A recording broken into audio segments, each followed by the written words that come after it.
High, আজকে চলে এসেছি একটা নতুন ভিডিও নিয়ে। এই ভিডিওটা কিন্তু আজকের না, শ্রাবণ মাসের শেষ সোমবারে আমরা গেছিলাম শিবের মাথায় জল ঢালতে।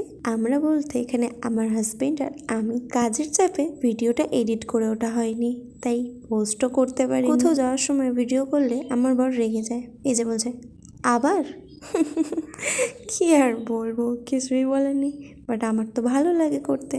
এই যে আমি রেডি হয়ে গেছি, আর এই তো আমার হাজবেন্ড রেডি। হ্যাঁ হাজবেন্ড, লেটস গো।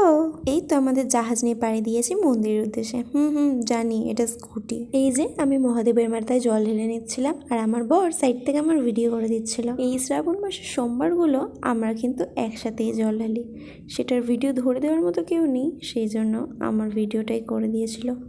এই যে জল ঢালা হয়ে গিয়ে মন্দিরের বাইরে বেরিয়ে দেখি আজকে যেহেতু লাস্ট সোমবার, তাই যজ্ঞ করে আজকে ভোজন খাওয়ানো হবে। এইরকম প্রত্যেক বছরই কোন্নগর 12 মন্দিরে ভোজ খাওয়ানো হয়।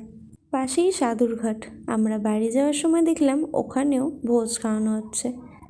বসে ভোজ খাওয়ানো নয়, কিন্তু হাতে দিয়ে দিচ্ছিল। আসলে এই খিচুড়ি আর এই তরকারিটা খুব সুন্দর খেতে হয়েছিল। জন্মাষ্টমী উপলক্ষে রাধাকৃষ্ণের জামা কিনতে গেছিলাম বিকেল 6টার সময়। তারপরে ওগুলো রাখতে আমার মায়ের কাছে চলে গেছিলাম। এই যে আমার ভাই, ওরা ভিডিও করলে এত হাসে কেন জানি না, যাই হোক। এই যে রাধার স্কার্ট আর আমার কৃষ্ণর ধুতি, আর এই যে এটা রাধা রানীর হার, আর এই যে কৃষ্ণের মুকুট, কৃষ্ণর গলার হার, কৃষ্ণর বাঁশি, আর রাধাকৃষ্ণের দুজোড়া চুড়ি। আর এইটা হচ্ছে রাধারানীর মুকুট। রাধারানীর মুখটা যেহেতু ছোট, তাই তার জন্য ছোট্ট একটা মুকুট নিয়ে এসেছি। যাই হোক, আজকের ভিডিওটা কেমন লাগলো জানিও, আর ভালো লাগলে একটা লাইক কমেন্ট শেয়ার করে দিও। আমরা ততক্ষণ বাড়ি যাই। টাটা, হরে কৃষ্ণা।